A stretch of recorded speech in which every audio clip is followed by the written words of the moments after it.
متوجہ ہوں گے۔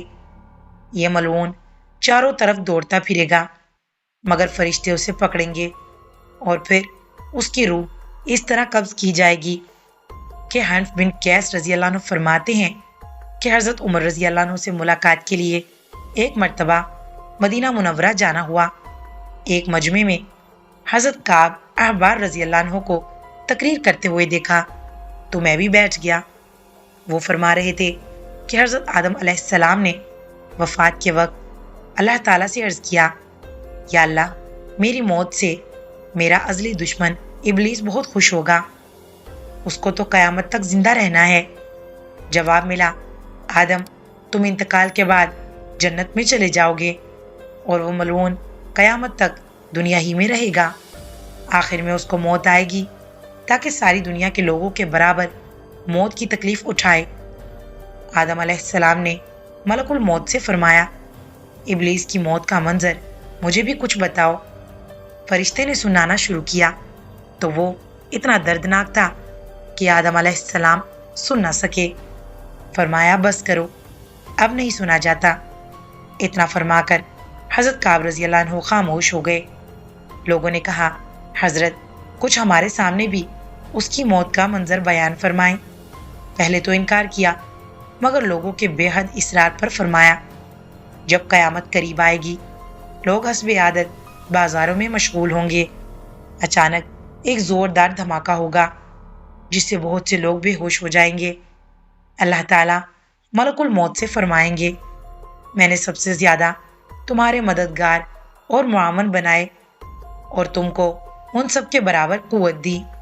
میرے غصے اور غضب کا لباس پہن کر جاؤ اور ابلیس ملعون کی روح قبض کرو اور اس کے ساتھ تمام انسانوں اور جنوں سے زیادہ سختی کرنا، اور مالک داروغہ جہنم سے کہو کہ جہنم کے دروازے کھول دے۔ ملک الموت غیظ و غضب میں بھرے بہت سے فرشتوں کے ساتھ دنیا میں اس طرح آئیں گے کہ آسمان اور زمین والے دیکھ لیں تو خوف کے مارے پگھل جائیں۔ ابلیس کے پاس پہنچ کر بہت زور سے ڈانٹ پلائیں گے جس سے ابلیس بری طرح دھاڑے مار مار کر چیخے گا۔ اگر دنیا والے اس کی آواز سن لیں تو بے ہوش ہو جائیں۔ ملک الموت ابلیس سے کہے گا، خبیث، تو نے بہت طویل عمر پائی اور بے شمار انسانوں کو گمراہ کیا جو تیرے ساتھ جہنم میں جائیں گے۔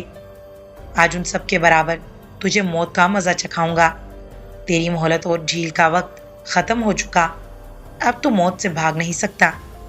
ابلیس گھبرا کر مشرق کی جانب بھاگے گا تو کبھی مغرب کی جانب، لیکن ہر طرف اپنے سامنے ملک الموت کو پائے گا۔ سمندر میں گھسنے کی کوشش کرے گا تو سمندر نکال پھینکے گا۔ آدم علیہ السلام کی قبر کے پاس کھڑا ہو کر کہے گا، اے آدم، تمہاری وجہ سے دینی تعلیمات اور اسلامی واقعات کے لیے بنا، چینل کو سبسکرائب کاش کر کے نوٹیفیکیشن تم پیدا ہی نہ ہوتے۔ ویڈیو کو صدقہ جاریہ پھر سمجھ ملک کر شیئر الموت سے کرتے کہے رہیں۔ گا، کتنی سختی اور تکلیف کے ساتھ میری جان نکالو گے؟ فرمائیں گے، جتنے لوگ جہنم میں ہیں ان سب کی موت سے کہیں زیادہ تکلیف اور سختی کے ساتھ۔ یہ سن کر تڑپنے لگے گا اور چیختا چلاتا ادھر ادھر بھاگے گا، اور جہاں موت آنی ہے وہاں گر جائے گا۔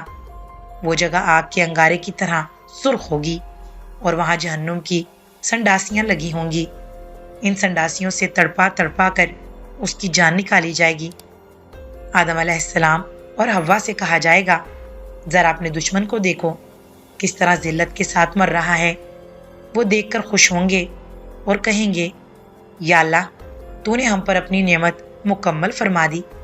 قرآن کریم میں ارشاد باری تعالیٰ ہے، ہر جاندار کو موت کا مزہ چکھنا ہے اور تم سب کو تمہارے اعمال کے پورے پورے بدلے قیامت ہی کے دن ملیں گے۔ پھر جس کو دوزخ سے بچا لیا گیا اور جنت میں داخل کر دیا گیا وہ صحیح معنی میں کامیاب ہو گیا، اور یہ دنیاوی زندگی تو جنت کے مقابلے میں دھوکے کے سامان کے سوا کچھ بھی نہیں۔ اس آیت میں اللہ تعالیٰ نے انسانوں کی کامیابی کا معیار ذکر کیا ہے، اور وہ یہ ہے کہ اس حال میں ہماری موت آئے کہ ہمارے لیے جہنم سے چھٹکارے اور دخول جنت کا فیصلہ ہو چکا ہو۔ اس زمین میں جو کوئی ہے فنا ہونے والا ہے، اور صرف تمہارے پروردگار کی جلال والی اور فضل و کرم والی ذات باقی رہے گی۔ ہر چیز فنا ہونے والی ہے سوائے اللہ کی ذات کے۔ حکومت اسی کی ہے اور اسی کی طرف تمہیں لوٹ کر جانا ہے۔ اے پیغمبر، تم سے پہلے بھی ہمیشہ زندہ رہنا ہم نے کسی فرد بشر کے لیے طے نہیں کیا۔ چنانچہ اگر تمہارا انتقال ہو گیا تو کیا یہ لوگ ایسے ہیں جو ہمیشہ زندہ رہیں؟ ہر جاندار کو موت کا مزہ چکھنا ہے اور ہم تمہیں آزمانے کے لیے بری اور اچھی حالتوں میں مبتلا کرتے ہیں اور تم سب ہمارے ہی پاس لوٹ کر آؤ گے۔ تم جہاں بھی ہوگے ایک نہ ایک دن موت تمہیں جا پکڑے گی، چاہے تم مضبوط قلعوں میں ہی کیوں نہ رہ رہے ہو۔ اے نبی، تم کہہ دو کہ جس موت سے تم بھاگتے ہو وہ تم سے آ ملنے والی ہے، پر تم یعنی وقت آنے پر موت تمہیں ضرور اچک لے گی۔ دعا ہے کہ اللہ تعالیٰ ہمیں موت کی تیاری کرنے اور آخرت میں کامیاب ہونے کی توفیق عطا فرمائے، آمین یا رب العالمین۔ دینی تعلیمات اور اسلامی واقعات کے لیے چینل کو سبسکرائب کر کے نوٹیفیکیشن آن کر دیں۔ ویڈیو کو صدقہ جاریہ سمجھ کر شیئر کرتے رہیں۔